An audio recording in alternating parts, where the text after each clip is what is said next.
अगरचे army chief का मामला एक आराम से हो जाना चाहिए, समरी जाए, सारी चीज़ें हो जाएं, लेकिन इस मामले को इतना पोलिटिसाइज कर दिया, इतना ज़्यादा इसके ऊपर सियासत हो गई, इतनी ज़्यादा इसको अवामी कर दिया। तो मैं भी अवामी आदमी की हैसियत से अपनी राय देना चाहूँगा कि हम जिस दौर में रह रहे हैं उसके अंदर तब्दीली बहुत ज़रूरी है। हमें एक नए निज़ाम की तरफ आने की ज़रूरत है। उस निज़ाम के अंदर अगर हम देखें तो बड़े पढ़े लिखे मुल्कों से हम चीज़ ले सकते हैं। अगर आप देखें चाइना का फ़ौजी सिस्टम, अगर आप टर्की का देखें, इन दो को अगर आप देखें तो उसके अंदर भी 4 फौजीज एक ही वक्त के अंदर एक इक्वल पोजीशंस के ऊपर होते हैं और इक्वल उनकी अलग अलग जिम्मेदारी होती है।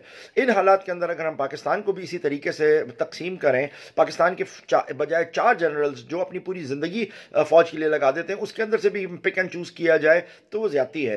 क्यों ना हम एक वक्त के अंदर पाकिस्तान के अंदर भी 4 जनरल्स रखें और वो जो 4 जनरल्स हों उनकी बड़ी सिंपल जिम्मेदारी हो, जिसमें से एक जनरल उसकी जिम्मेदारी हो कि वो सिर्फ बॉर्डर्स को देखे, वो मुल्क की दिफा को इतना स्ट्रॉन्ग करे, बॉर्डर्स के मामला को सिर्फ देखे और वो जनरल प्रोफेशनली सिर्फ अपने बॉर्डर्स को देख रहा हो, इसके अलावा उसका दूसरा कोई काम ना हो।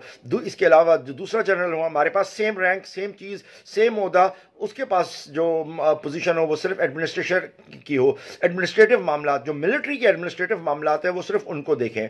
इसी तरह से तीसरा हमारी जो जिसको हम एजेंसी इंटेलिजेंस कहते हैं वो बहुत इंपॉर्टेंट है। तो उसके अंदर चाहे हमारे मुल्क से बाहर की इंटेलिजेंस हो चाहे मुल्क के अंदर की हो, उसको एक जनरल साहब देखें जो सेम रैंक के हो, सेम जगह के ऊपर हो, सेम हो, वो उसको जो है अपना मुकम्मल तौर के ऊपर देखें अपने उनके ऊपर। और उसके बाद जो तीसरे हमारे चौथे जनरल हैं वो देखें पाकिस्तान की इंतज़ामिया को, पाकिस्तान की एडमिनिस्ट्रेशन को, पूरी इंतज़ामिया एडमिनिस्ट्रेशन को, जो ब्यूरोक्रेसी है उसको चेक करें और वो उन इदारों को मजबूत करें, इतना मजबूत करें कि वो उस तरह से फंक्शन करने लगें जिस तरीके से एक फौजी यूनिट करती है, एक फौजी निज़ाम करता है, वो इस तरीके से करें। अब आप सवाल पूछेंगे कि फिर हमारे जमहूरी लोगों का क्या होगा, तो इनसे वही काम करवाएं जो इनका काम है, यानी कानून साजी। अगर वो अपनी कानून साजी पर गौर करें, अपनी फिक्र करें, वो अपना काम करते रहें और ये अपना काम करते रहें।